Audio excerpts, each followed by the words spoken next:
Muhammad's Quran continues with more promises. Al-Mutaffifin 83.22, the believers will be in delightful bliss, on couch-like thrones, gazing, their thirst will be slaked with pure wine. يسقون من رحيق مختوم. Al-Buruj 85:11, for those who believe and do good deeds will be gardens, the fulfillment of all desires. Al-Ghashiyah 88.12, therein will be a bubbling spring, raised throne-like couches, drinking cups ready placed, cushions set in rows, and rich silken carpets all spread out.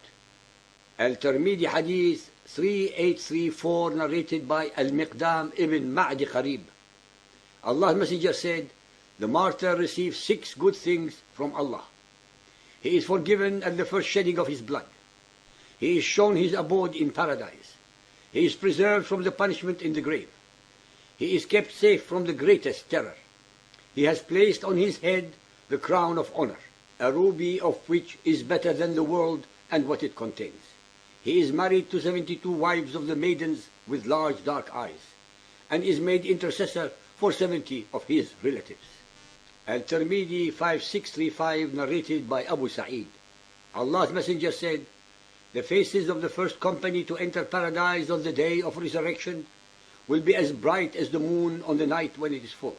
And the second company will be like the most beautiful shining planet in the sky. Every man among them will have 2 wives, each wife wearing 70 mantles through which the marrow of her leg will be seen. Al-Tirmidhi 5638, narrated by Abu Hurairah.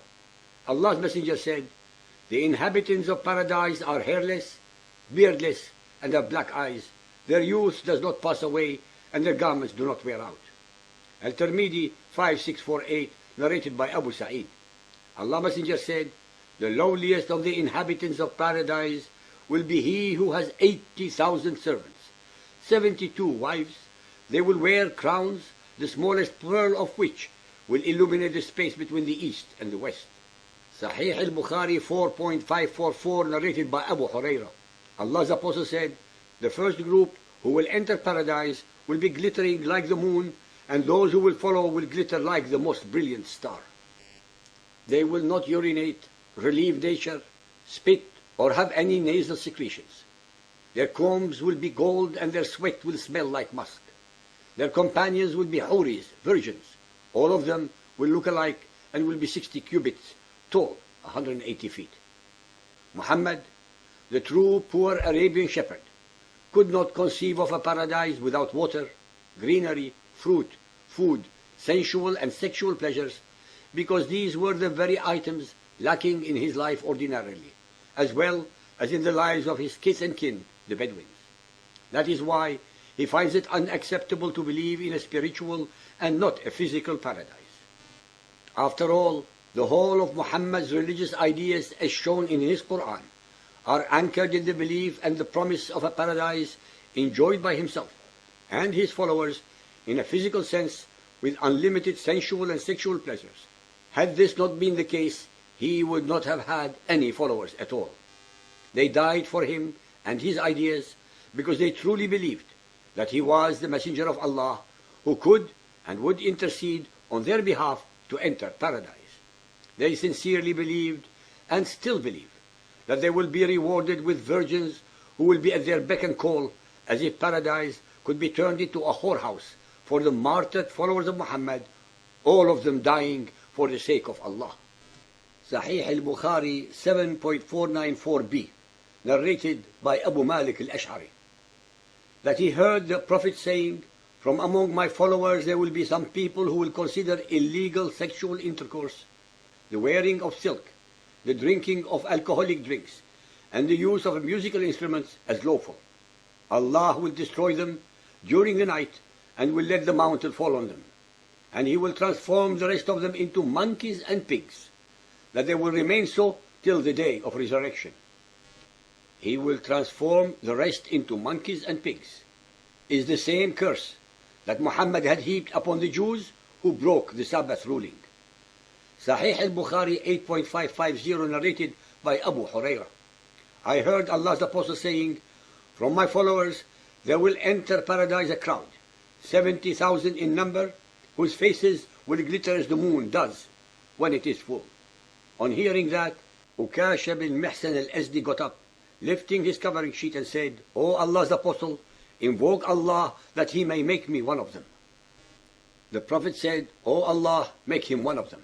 Another man from the Ansar got up and said, "O Allah's Apostle, invoke Allah to make me one of them." The Prophet said to him, "Ukasha has preceded you." The word Huri, the playmates of paradise, appears in the Quran 44.54, 52.20, 78.33, and in different formats in 55.56, 78.33. Also in Bukhari Hadith 4.53. It describes beautiful females with wide and stunning eyes, bashful virgins. They are exquisite creatures provided for the sexual pleasures of believing Muslim men in Muhammad's version of paradise. Muhammad promised his followers an incredibly beautiful afterlife with unlimited pleasures, sexual, visual, and sensual, the very same pleasures that Muhammad prohibited them from having on earth. Neither the word nor the concepts are Arabian, since they were plagiarized as usual with Muhammad from the Persian Zoroastrian concept of their paradise called Firdaus. It is important to point out first that there is no mention anywhere in the Quran of the actual number of virgins available in paradise. And second, the dark-eyed damsels are available for all Quran-abiding male Muhammadans, not just martyrs. It is only in the ahadith that we first find the 72 virgins in heaven specified, starting with At-Tirmidhi 3834, also quoted by Ibn Kathir in his Quranic commentary Tafsir of Surah Al-Rahman. Modern apologists of Muhammad and Islam try to downplay the evident materialism, physicality, and sexual implications of such descriptions. But, as the Encyclopedia of Islam says, even Orthodox Muslim theologians such as Al-Ghazali and Al-Ash'ari have admitted sensual pleasures into paradise. In fact, the sensual pleasures are graphically described in detail by Al-Suyuti, Quranic commentator and polymath. He wrote, "Each time we sleep with a Huri, we find her virgin. Besides, the penis of the elected never softens. The erection is eternal. The sensation that you feel each time you make love is utterly delicious and out of this world. And were you to experience it in this world, you would faint. Each chosen one, i.e. Muslim, will marry 70 Huris, besides the women he married on earth, and all will have appetizing vaginas." If a learned and very cultured Muhammadan exegete, such as Al-Suyuti, nonetheless came up with such incredible drivel and utter stupidity, then it should not come as a surprise to ordinary, intelligent, and decent people in the 21st century that there are hundreds of thousands of Muhammadan men who are willing to commit the most horrible, reprehensible, and inhumane acts against any and all unbelievers because they have been brainwashed into believing that in death they will get all the pleasures that they are and were forbidden by Muhammadan Islam from attaining in life for eternity. In summation, the cult of Muhammad has no concept of the spiritual world. Those of his followers who die while attempting to slaughter unbelievers end up in a whorehouse paradise with unlimited sex, food, and other carnal and sensual pleasures. Muhammad's concept of paradise is the exact opposite to that of the Judeo-Christian one.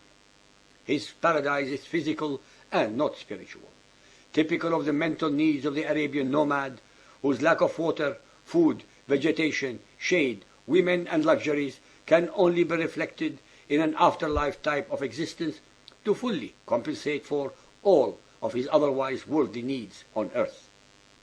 That is why Muhammad's paradise is more like a very luxurious, carnal, and sensual brothel for men only than a domain for a spiritual communion with the Almighty.